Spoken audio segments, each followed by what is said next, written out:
আমি এই যে এখানে আতপ চাউল পাড়ে দিয়ে বেটে নিয়েছি, সেটা কেটে হয়ে গেছে। আর ইনশাল্লাহ কিছুদিন পরে আমার বোনও আসতেছে, বোন আসতেছে।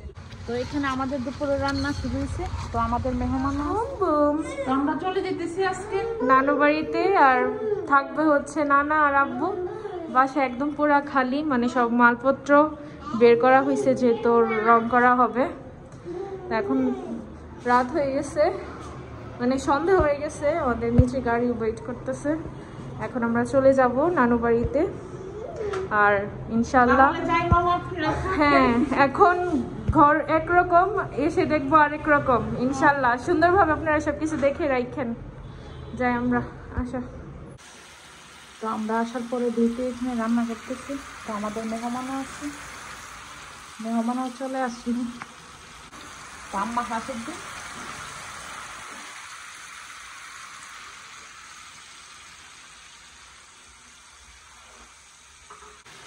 এই যে দুইটি এখন কাঁচামরিচ ধনিয়া পাতা দেখতেছি।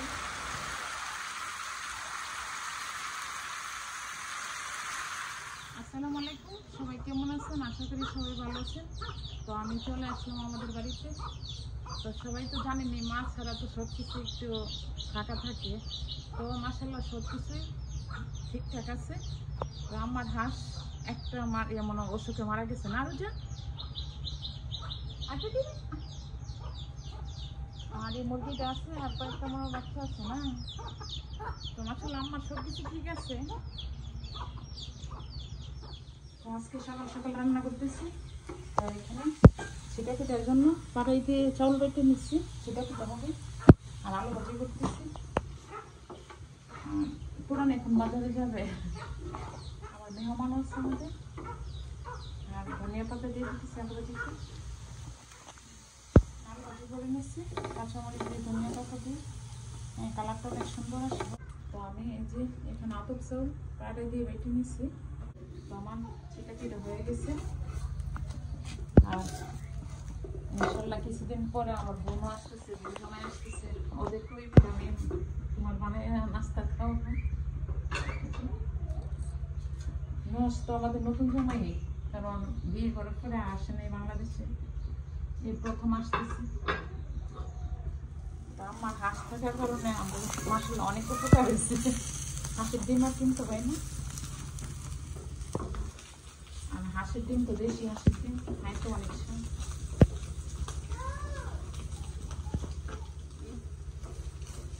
তো এখানে আমাদের দুপুরের রান্না শুরু হয়েছে। তো আমাদের মেহমানও আছে। এখানে মাংসটা ভুনা করে নিতেছি।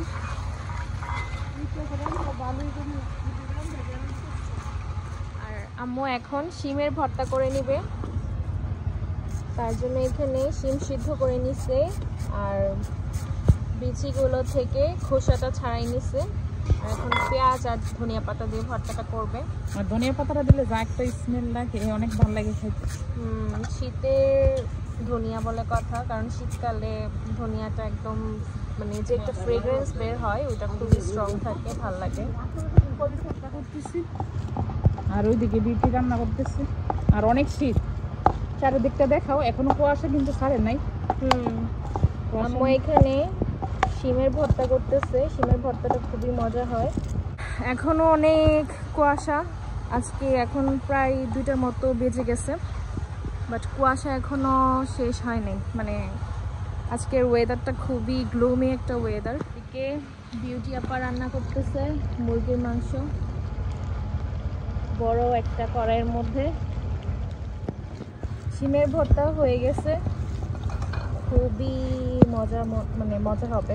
তোমার নুহাস মামা তোমার কনসান্টে আসারও তো আর বেশি দিন নাই। হ্যাঁ, আমাদের তো দিন যাইতেছে না, দিন গণার মধ্যে আছি আমরা। প্রতিদিনই আয়সা করছে না, আমি কি না ওরা আসে নাই। এদিকে বড়ই নেওয়া হয়েছে, আর এখানে ধনিয়া পাতা, শুকনো মরিচ আর লবণ দিয়ে থেতলে নেওয়া হচ্ছে। আর ভর্তা রোজা বানাচ্ছে। শীতের সময় এরকম দুপুর টাইমে একটা ভর্তা হলে অনেক ভালো লাগে। যদিও মনে হচ্ছে এখনো দুপুর হয় নাই, সকাল সকাল, কারণ আজকে অনেক বেশি কুয়াশা। আমার হাঁস চলে আসলো খাবার খেতে। 7টা হাঁস ছিল, একটা হাঁস মারা গেছে।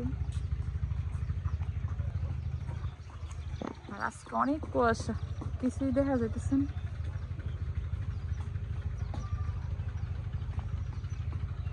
বড়ি ভর্তা হয়ে গেছে, দেখে মনে হচ্ছে খুবই মজা হবে খেতে।